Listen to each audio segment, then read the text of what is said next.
Well, good morning, everyone. My name is Ted Gardner, and I'm an interviewer with the Library of Congress Oral History Project. And we're here at the main library in Cincinnati, our great public library. And Dennis Daly is our videographer, historian in the history department here. And we have the joy and the honor today of interviewing George Streckfuss. And my name is Ted Gardner. I don't know if I remember saying that or not. Anyway, George, where were you born? Born in Cincinnati, Ohio. Lived here all my life. What part of town? Fairview Heights. Fairview Heights. Flora Street, 2244 Flora Street. Now that's just down below the university, isn't Yeah, it? right down below McMillan Street. Oh, yeah. Okay. Well, that, of course, an wonderful, well-established neighborhood. Tell me about your family. Did you have brothers and sisters? I had an older sister, and I had a older brother, and then me. And your parents had a business, or what were No, they?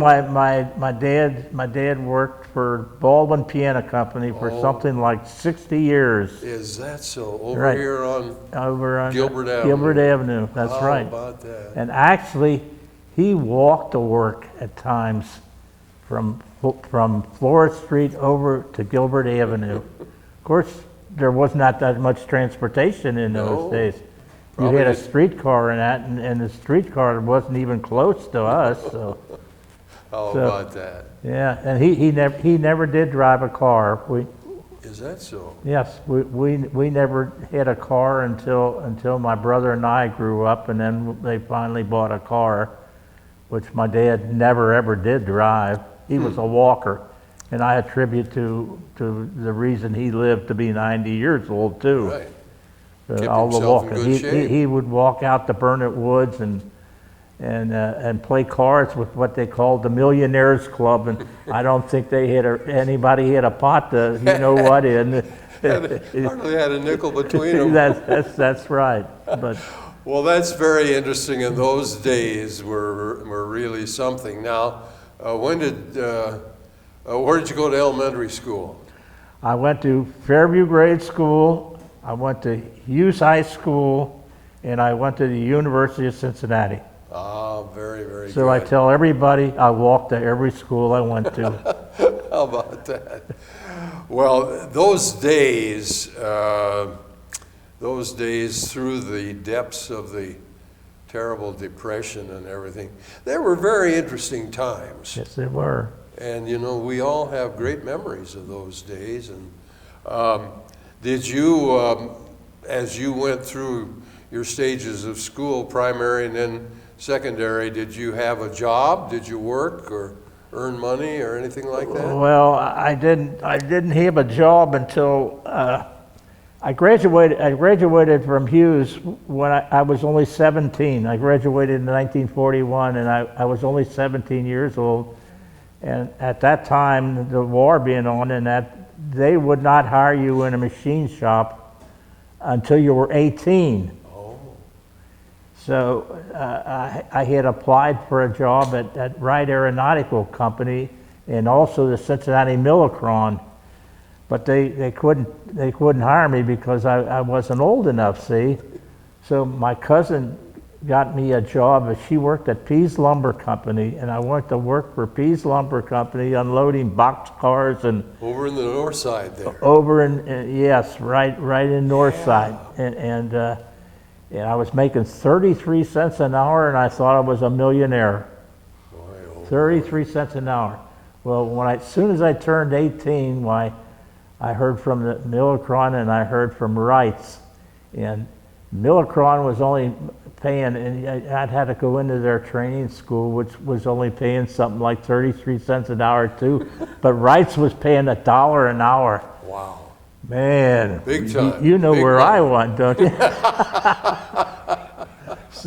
So did you become an aeronautical mechanic or something? No, because I worked for Wright's for about a year running an engine lathe.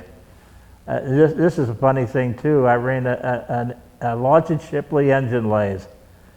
Well, it so happened that then when about a year shortly before my birthday in February 1943, I felt that I was about ready to get drafted, see, because we had a lot of young men in our area there, and so they didn't call me up right away, being a little bit younger.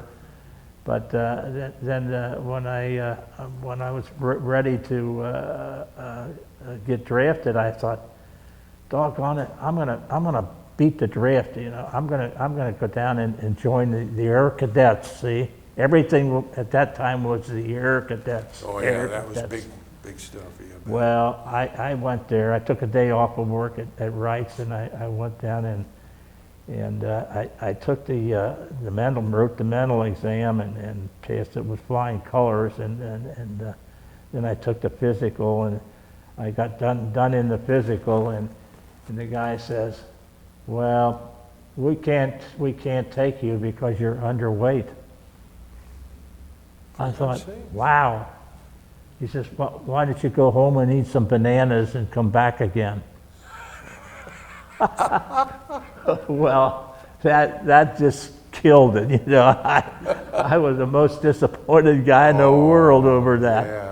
Because I only weighed like about 118 pounds or something at that time, and I think the requirement was 120 or something. Right. But anyway, so I wound up, I didn't get back, and I wound up being drafted, and that was around the early part of 1943, in February of 43.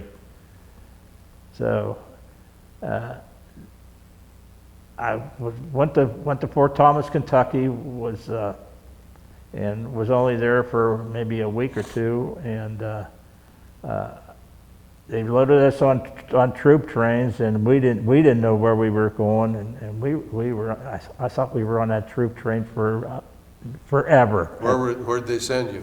We went all the way out to the state of Washington. Oh, sure. Fort Lewis? Fort Lewis, Washington, the 44th Infantry Division. I'll be darned. So I was in the 44th Infantry Division, and because I had applied for the Air Cadets, they said they were going to put me in the medics because that was the next thing below the Air Cadets. So they put me in a medical section with of the field artillery at Fort Lewis, Washington. So you learned first aid and all that stuff? Well, I didn't learn too much though, because I was only there for maybe a month or two. Oh. And they came along with this program that they called the Army Specialized Training Program, where they were going to send men to college to study engineering. Right. So if you had scored a certain grade in the IQ exam, you were eligible to try out for this program, which I did, and they sent us to what they called a star unit at the University of Idaho, at Moscow, Idaho. Mm-hmm. Where for about a week we did nothing but take tests on every subject imaginable: math, science, chemistry, what have you. If you passed these tests at that, you were eligible to go into ASTP. If you failed, they returned you to your unit.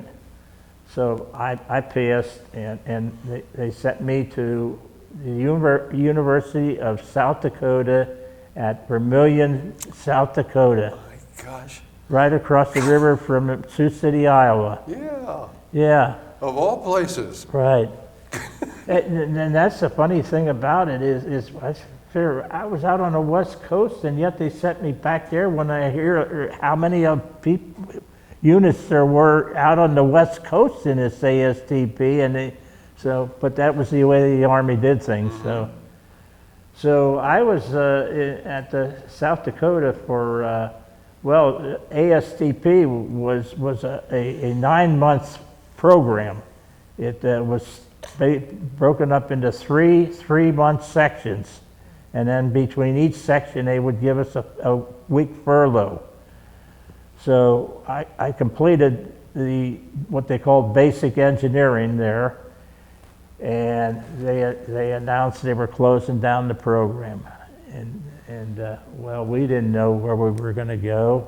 How did you like that part of the country? I South loved Dakota? it. Isn't it beautiful though? I loved the University of South Dakota. Yeah. As a matter of fact, my math teacher at the University of South Dakota was he evidently was a ball player, and he had a tryout with the Cincinnati Reds. And when I told my dad that, my dad was a Cincinnati Red fan, and when I told my dad that, boy, he just went crazy. Boy, my teacher was a good ball player. But anyway, so they announced they were closing down the program. So, heck, we didn't know what to do. So about 4 or 5 of us said, "Hey, why don't we try and get into the Air Corps again?" You know, because Sioux Falls, South Dakota was right north of us, where they had an air base up at Sioux Falls.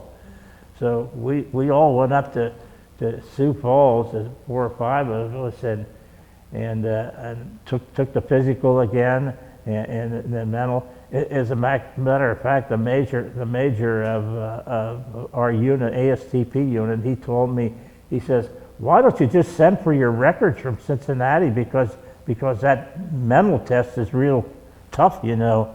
I said, "I'll take it again." So we went up there, and we took the mental test, and we took the physical. I think I had the highest grade ever scored in that mental test, because I had taken it once before. Sure, you breezed through it. I breezed through it.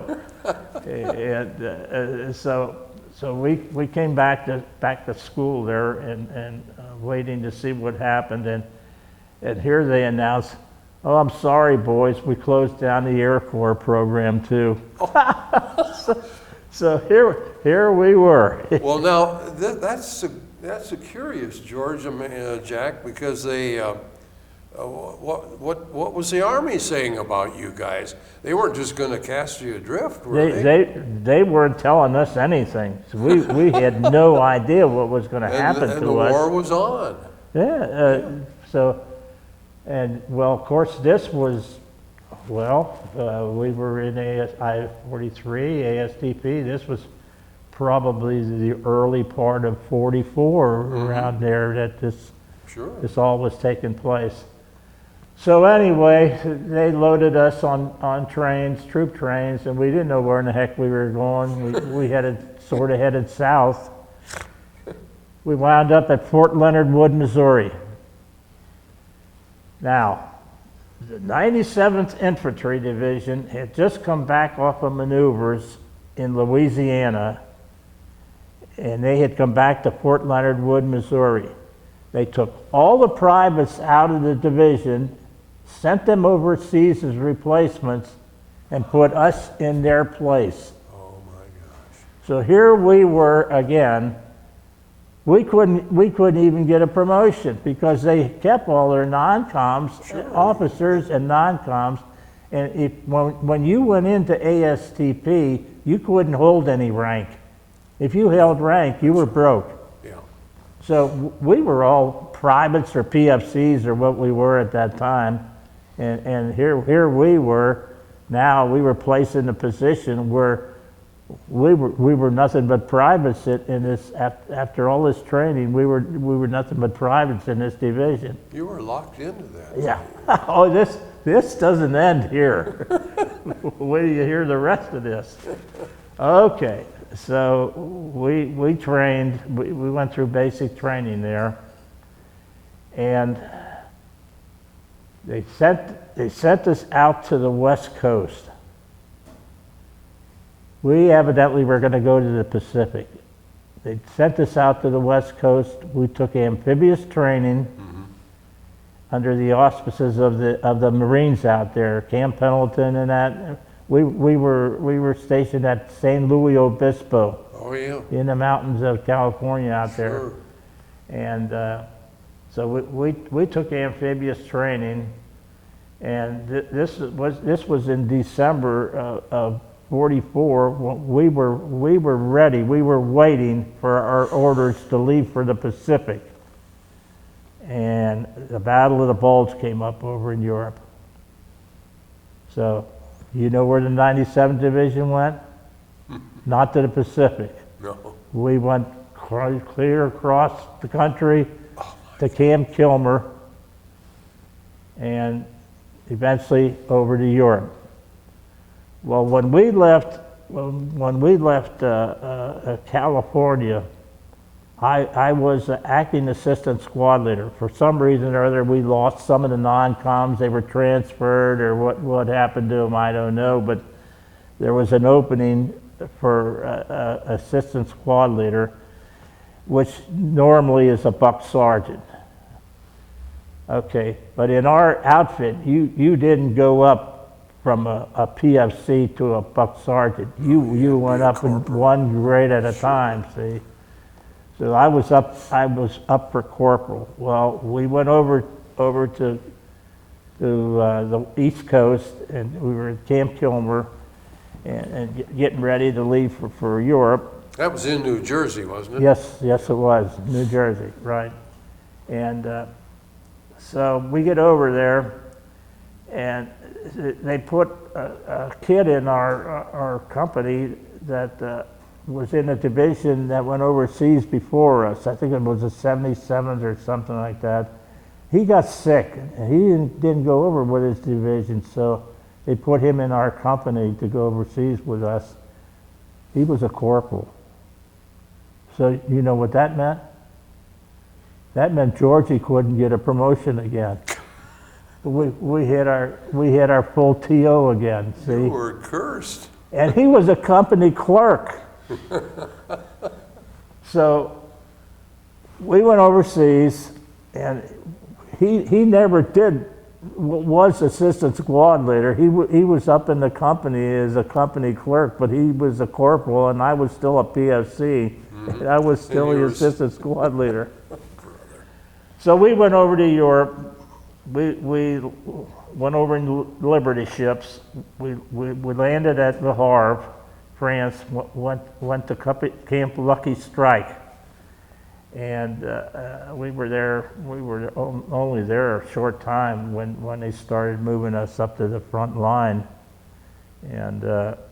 That was wintertime too, wasn't Oh yeah, it was still mighty cold over there. In fact, I remember the first night when we were moving up onto the front line.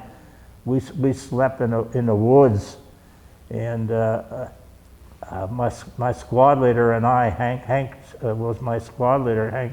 James Henderson, his name was Hank. We called him Hank. And him and I bundled together to try and keep warm. And I said to Hank, he says, you know, Hank, he says, I said, I don't know whether I'm scared or cold, but my teeth were chattering and I couldn't stop. Mm-hmm. He says, well, I'm both. And that made me feel good too, because then I knew I wasn't the only one that was scared. Sure. Oh my gosh. So we went into combat. We crossed the Rhine, and we're on the southern edge of the Ruhr pocket, south of Dusseldorf. Mm-hmm.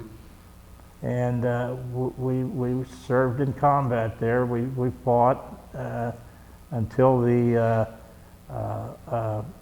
Ruhr pocket was closed, and all the Germans surrendered, and over 300,000 soldiers surrendered at that time. Prisoners. And I did receive minor wounds while we were in combat. I don't like to brag about it, because when they think of Purple Heart, they think of some guy that was seriously wounded, but I only caught a couple pieces of my shrapnel that nicked me, but I was mighty lucky, because what happened is we had gone through these crossroads. Usually there was a farmhouse on every corner of every crossroad, and they would farm out from the crossroads, and there was a wooded area that we went into, and they said, well, dig in, we might have a counterattack. So we started digging in, and I didn't get very far with a foxhole, and when they shelled us, we got shelled, and I could hear this shrapnel hitting into the dirt that I had piled around part of my body was sticking up above the foxhole, so I got nicked a couple. But my rifle took a worse beating because I had stood my rifle against a tree, and a piece of shrapnel hit the stock of that rifle and completely broke it in half. Oh my gosh. So the guy in the next foxhole to me was killed because it scored a direct hit on his foxhole. So we took the stock off of his rifle and put it on mine. Mm-hmm. So that mine was served. You were so lucky. Oh, you don't really know how lucky I was. It actually knocked me out. I was out for a while, and but fortunately, in fact, there's one of the scars that I oh my goodness, yes. So, like I say, we find that they closed the Rohr pocket, and all those soldiers surrendered. So they moved us down south there, and we were at that time we were with Hodge's First Army. But then when they moved us down south, we joined Patton's Third Army, and guess where we were? Right on the border of Czechoslovakia. For heaven's sake. So we fought down there until we were poised to take Pilsen, because they wanted to beat the Russians at the Pilsen, and we were ready to go into Pilsen, and they let the 16th Armor go through us so they would get some experience, because they were a new outfit over there too, like we were. And so we took Pilsen, and right then the war ended. So there we were. We were in Pilsen, Czechoslovakia when the war ended. High and dry. I'm still a PFC. And as a matter of fact, during this time, my squad leader was captured. So I took over the squad, and I'm still a PFC. And he was a buck sergeant? He was a staff sergeant. Staff sergeant? Yeah, a squad leader is a staff sergeant. I see. So I'm still a PFC. Well, when we left to go down south to join Patton's Third Army, they sent a bunch of guys into our replacements in, and these guys were fellows that were sitting over in England in the Air Corps, and they give them 2 or 3 weeks basic training. Mm-hmm. And I swear every one of them had some kind of a rating. Now, I'm surprised some of them weren't even generals. So they're sending all these non-coms and that into our unit. So here I am. I'm the squad leader. I'm a PFC, and I got a guy in my squad that's a staff sergeant. So. Did he resent you? Well, I think he felt sort of sorry for me.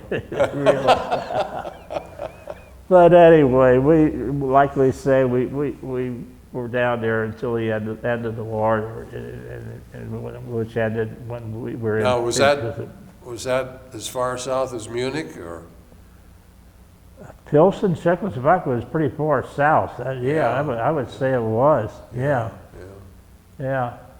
Did you have any contact with the native civilians or the people of the country? Not too much. It was all non-fraternization then. Right, I see.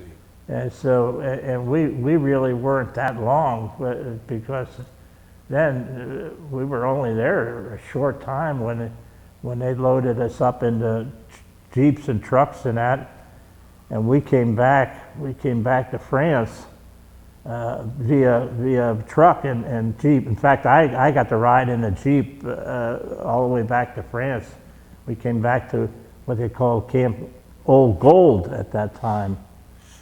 Another cigarette. Yeah, well, they were all named after Lucky Strike cigarettes. cigarettes. Camp Lucky Strike, Camp Old Gold. Yeah.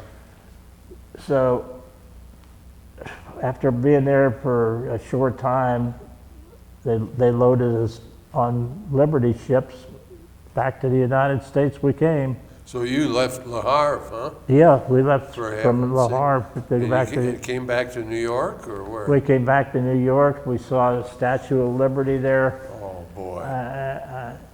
And what they did was they sent us home and gave us a 30-day furlough. So I went home, we went home. When the 30 days was up, we regrouped at Fort Bragg, North Carolina. Now, the war wasn't over yet in Japan, so we were anticipating going over to Japan, because this is where we originally were supposed to go. Right. Because later on I saw a map showed the disposition of the troops that were going to invade Japan. In fact, they gave those out at one of our reunions.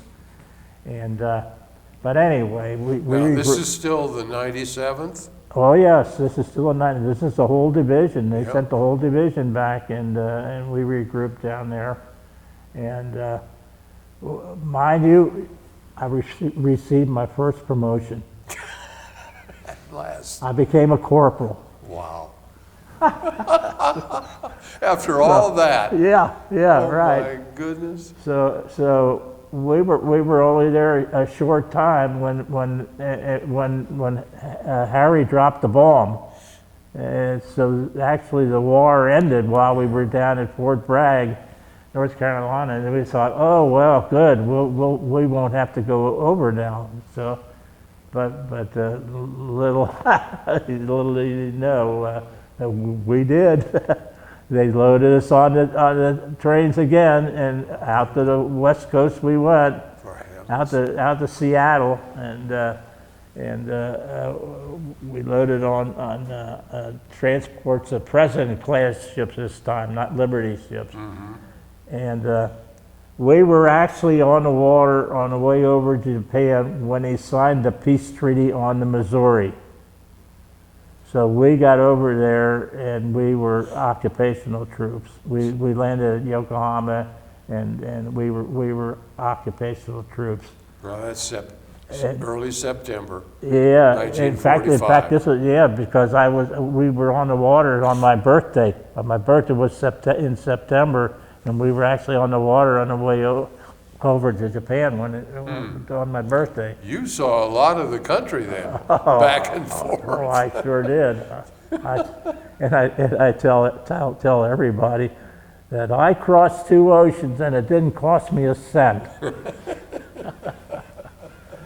But the funny thing about it was too is when we got on the ships to go over to Japan, we had more time on the water than the sailors that manned the ship.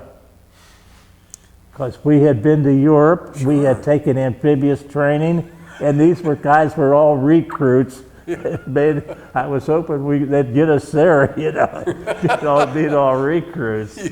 You weren't sure they were competent. That's right.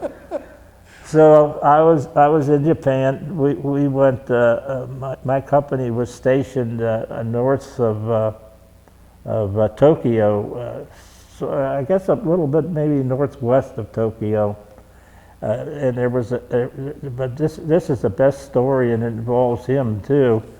There was a little village there called Keizo, see, and after the war, I could never find this place on a map, I don't know. But anyway, I was there, and I was only there for maybe 3 months or so. And right after Christmas, I left Japan to come home, and of course came across the country and to Camp Atterbury, and was discharged in Camp Atterbury almost to 3 years from when I went in February of 1946. You made the complete circle. But the story about Keizo is when he was in the Navy. My son was in the Navy, and his ship was at Yokohama too. One part he saw Japan too, and he accused me of drinking too much sake over there. See, that there was no such place as Keizo. See, okay, you're right. I guess there's no place like as Keizo. The last year I worked, I was in the material handling business, industrial trucks, and we were negotiating with the Japanese to do some work for them. See, so we had a meeting in the conference room one day, and all of them went out for a smoke except the interpreter. They had an interpreter because they couldn't even speak English, and the interpreter and I were sitting there, and I said, I was in Japan in 1945, and I was by a small place called Keizo. I never could find the place on a map, How did you spell it? K-A-Z-O. I'll be darned. Okay. He looks at me and he says, we got a big plant there now. Boy, Believe it or not. what do you know about that? Yeah. But when you were there, it was just a small. Oh, the village was so small. If you'd blink your eyes, you wouldn't. You'd have completely missed it. But this was a big outfit called Komatsu. You probably have seen. They build big earth-moving equipment and everything. Sure. And they had a big plant there. And Oh, for heaven's so that verified the fact that I didn't drink too much sake when I was over there. Get that in writing. Yeah, and then later on, we had a reunion in Washington D.C.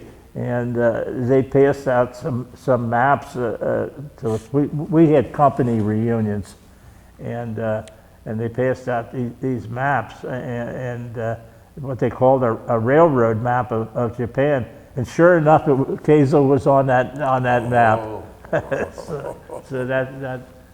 So I wound up not becoming a staff sergeant until about a week before I left Japan.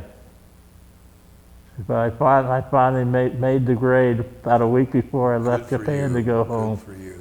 So that was my Army career. Yeah, staff sergeant was very, very important non-com rank. Right. You bet. You had a lot of responsibility.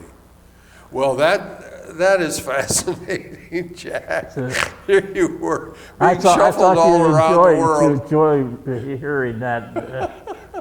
I'll say it, boy. I wasn't the luckiest guy in the world, but then again, I didn't get killed, so. Right.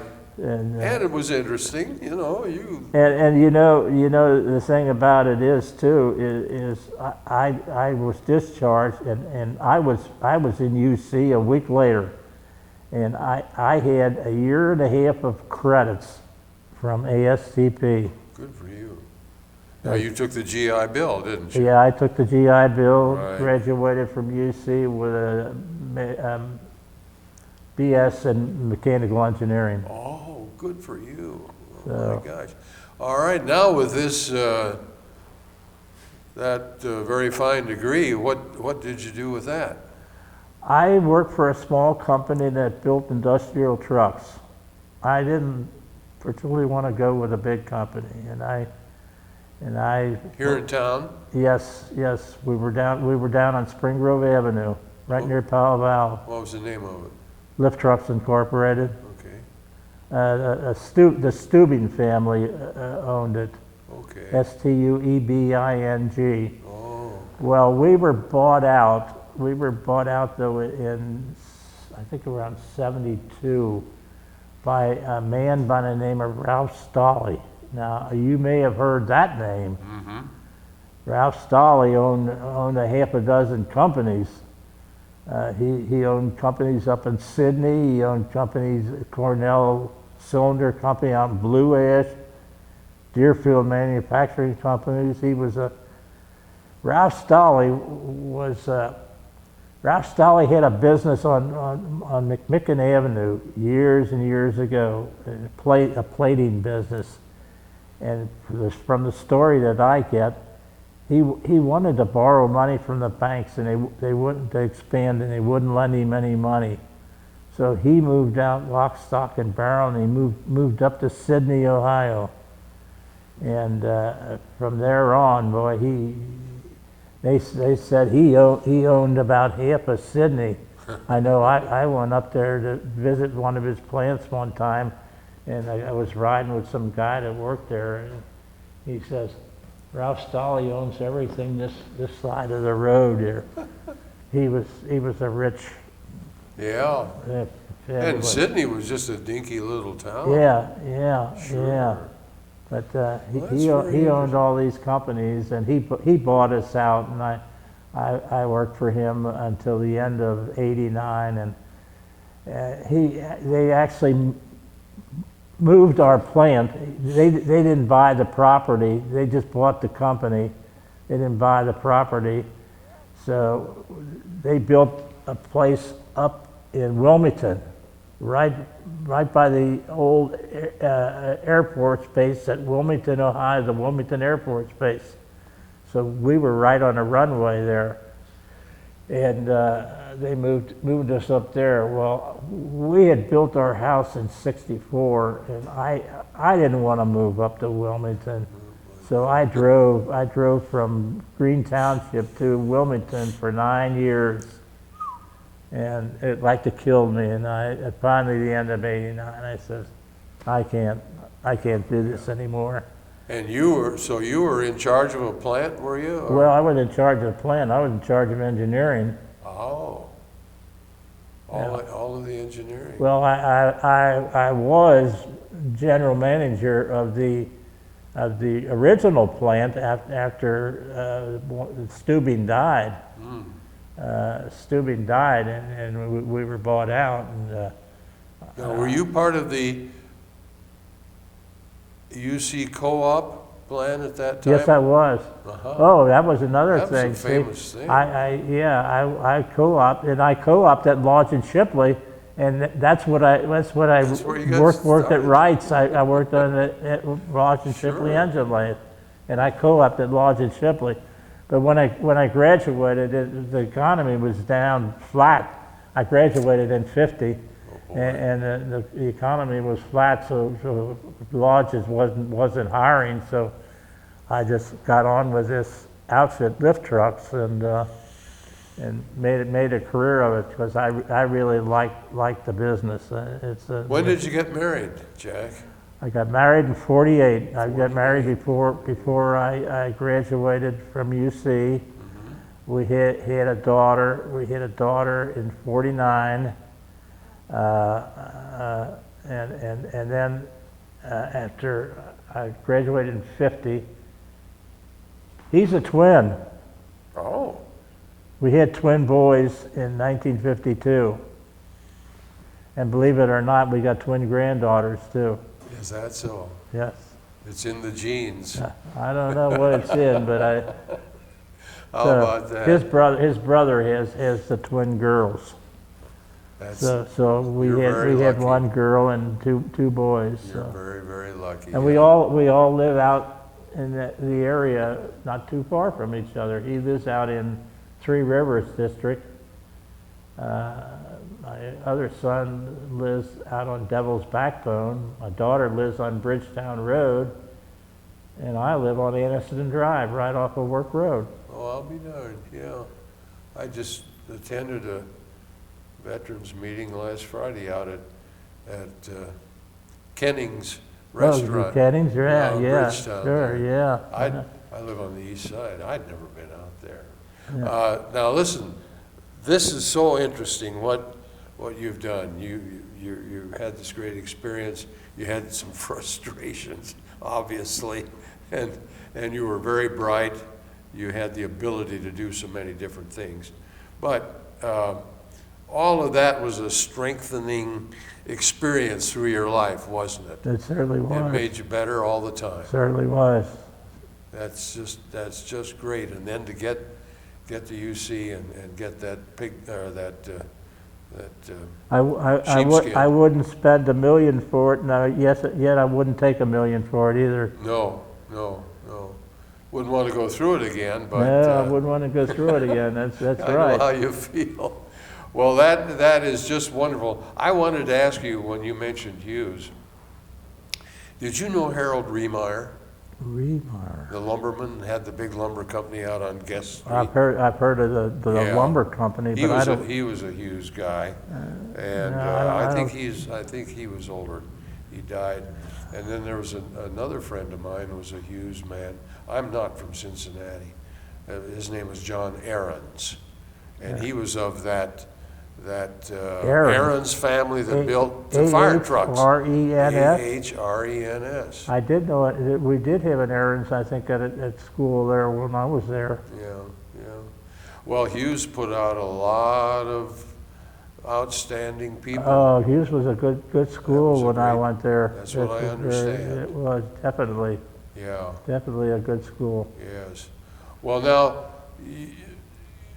you've been here all your life, and we got a few more minutes, and I want to find out some more things about your service experience. You talk about your company reunions, and do you still have those?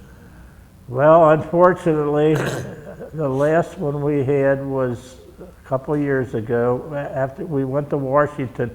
Well, actually, we went to Washington to see the World War II memorial, and it poured down rain that whole day. Oh my gosh! So it completely spoiled that reunion. Yeah. That is such a beautiful thing. But then we had one after that at Louisville, Kentucky, and we were down. This was about 2 years ago, and we were down to only maybe 4 or 5 guys coming anymore. And two of them are now in nursing homes or long care facilities. And how many in the company are there? 120? Like 200. 200? So, yeah, plus replacements that you got in over a period of time. So, but we never did have really have a big attendance, but we in fact, I was just looking at a picture that I had recently that showed the group, and we were trying to figure out who they all were. I know. Because we had one in Cincinnati, and yes, I know reunions. Of course, today reunions of our era, outfits. I mean, my last ship, we're down to about 20 guys that were of the original crew and so forth. But anyway, I was going to ask you if you'd gotten to Washington to see the memorial. Yeah. Because it's such a beautiful thing. Well, I almost threatened to go back there again on one of these Mercy flights. Well, now that's another thing. I've been involved with this honor flight. Yeah. And I flew 3 years ago. I flew out of Dayton on that. And I'll get you an application and get that off in the mail to you. You fill it out, and then they'll call you. Because they're now flying out of Louisville as well as out of Dayton. And they take a bus, and they meet over in Covington and take the bus down to Louisville and fly and come back. But that is a great experience. Doesn't cost you a red cent. You know, that is just an amazing operation. And you need to take part in that. Your family now, do you travel? Have you taken big trips around the country? Our traveling consisted of going to our Army reunions. Okay. We started when we headed out in Denver, which was probably the nicest reunion we ever had, because we went down to Colorado Springs and saw the Air Force Academy, and we went up into the mountains and great place. Yeah, Denver's great city. My wife was really not a traveler. If she traveled, she would probably have to take her hairdresser with her and everything else. But You'd have to have an but entourage. we did try and make all our reunions, and we had several in Florida, and we've pretty well been all over. Yeah. To Tennessee, we went down to the old Grand Old Opry and down in Tennessee, and so that was our vacations. So, I understand. so, Now, how about your son, Jack? What does he do? no, that's Kevin. Oh, that's Kevin. I'm sorry. Jack. I know that. He's retired. He's retired already? Yeah. Holy cow. Boy, I'm telling you, these guys retired today. I didn't retire till I was 65 or something. Oh, I didn't. Both him and his brother worked for Cincinnati Bell, Oh, yeah. and they both retired in 2008, right? How about that? Well, that is an outstanding record, your family, what you've all accomplished and everything. And around town, do you do things, you keep in touch with any of your old university friends? Or? No, I didn't really have any university friends, but all my old friends were really dead. Yeah, that's a tough thing to Yeah, they. yeah. Of course, I was sort of the youngest one in our group, Mm-hmm. and so. And obviously in the best shape. Well, I hope so. Did you ever play any sports in school? High Well, school? I played volleyball. I was a volleyball player at Hughes. I was a softball player in grade school. We had grade school team. I was the pitcher of our grade school softball team. Sure. So Well, those days were. I was really see I was a good athlete, but I wasn't heavy enough. Yeah, you were really a lightweight. Yeah, weren't I you? was. I was skinny. I was skinny most of my life, and until I got into the service and that. Because I love sports. My mother used to have to come and get me. Where I lived, there was a place right off of Ravine Street that they called Miller's Hill. I guess a guy by the name of Miller owned it, and then the city bought it and made a playground out of it, Fairview Park. Oh, sure. And my mother used to have to come over to that park and get me to come home for lunch and everything else. I just love to play baseball, and I love sports. Oh, that's great. But it's a funny thing. I'm not a spectator fan though. Mm-hmm. I don't like to watch it, but I love to play it. To play it. Yeah. Well, Yeah. that is, and I can see that. That's part of your persona. That's part of your personality and your willingness to be a participant. Yeah. Well, and obviously a wonderful family leader and. Yeah, unfortunately, my wife just passed away in December. Oh, I'm sorry about that. Yeah. Uh, How old was she? 82. 82. Okay. Yeah, And you're 84, 5? I'm 85. I'll be Okay. 86 in September. Yeah. Well, my dad lived to be in his 90s. And of course, like I say, I attribute his long life to being a walker. He walked every place he went. Yeah. And that's what happened with my brother. My brother, he was not active at all. He didn't have a yard to take care of. He didn't really do anything. Worked in an office all his life, and so he died. He's been, how long has Mel been dead? Like maybe 10 years or by now. So he was 5 years older than me. But my sister lived to be 96. She just died last year too. Good heavens, that's wonderful. She lived to be 96. So long. She was in a rest home, but she had her all her faculties. I'll tell you that. Yeah. So Well, it's wonderful that people can continue to have the sharp mind if they're disabled. If it's a total thing, then that's really really sad. Well, Jack, you keep up with the news and do you watch television? Yeah, I watch a little bit. I'm not a real television man. Yeah, I like to get the news at night sure. but Well, you know, as you reflect back on your life and you've done it so well in this interview, it's been wonderful to talk with you about it because we can relate to each other. I was born in 1921, and but the overlook of history that we've lived through is quite different from what we face today, that's right. isn't it? Certainly is. Boy, oh boy. And I think, you know, one of the things that's done it so radically is instant communication. Remember during the war, how often did you get a letter? yeah, and not very often. Not very often. That's right. Yeah. And you waited and waited for that. Well, now they can telephone home and everything else from the war zone. Anywhere. Yeah. I know it. Yeah. It really is amazing. And I think that has had a tremendous influence on the young people today that is different from what we had. But now you're still in your house, are you? Oh yeah. Yes, I am. Yeah. I'll die there.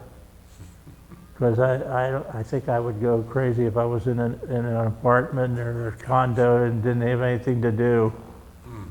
I still, with his help, I still try and cut the grass and keep active. Absolutely, that's important. That's important, and that has contributed to your long life. And because like I saw what happened to my brother, so I said, well, I'm not going to let that happen to me. do you have any? We got a few minutes. We got any funny stories that you recall about your Army days? Personalities that you were thrust into with, or the time that you were near Pilsen there in Czechoslovakia. The Germans were still fighting then. Oh weren't they? yeah. Was that where you were wounded? No, I was wounded up by when we were up by the rear pocket. Okay, all right. Okay. Yeah. All right. And oh, that was so fortunate. And it was shortly after that my squad leader was captured too. Oh, really? Well, he did a dumb thing. After we got shelled, we fell back into a couple houses, and he had half the squad in one house, and I had half the squad in the other house. And for some reason or other, because we never saw him again after he got captured. See, they never return you to your unit after you're captured. But evidently, he came out of his house without his weapon or anything, and unbeknownst to us, there were Germans in the area, and he was captured. Now, we never did learn to this day whatever happened to him, because he did get freed when the war ended, but they never if you get captured, they never return you to your old unit for some reason or other. So we never did find out what his reason was for leaving his house. I kind of thought he came over to see if I was all right, because I had been wounded. And somebody else said he went out to go to the bathroom. So I don't know. I don't know what the real story. Did the 97th, was it a real mix of people from all over the country? Or? Oh, absolutely, it was. The 97th Division actually was called the Trident Division. I brought the brochure there that tells about the 97th Division. It was composed of Trident Division. It was like a pitchfork. Yeah. Composed of three New England State National Guards, I think. I forget what the states were, Connecticut or something. So yeah, we were from all over So the you country. had the opportunity to meet different kinds of people. Oh, absolutely, absolutely.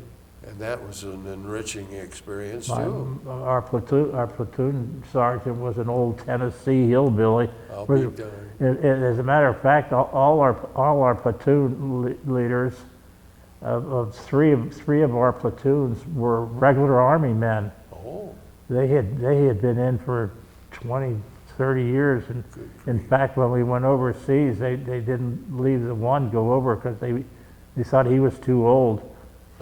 So, but yeah, we certainly did, and then we even had younger boys that were coming in that had just got out of high school too that right.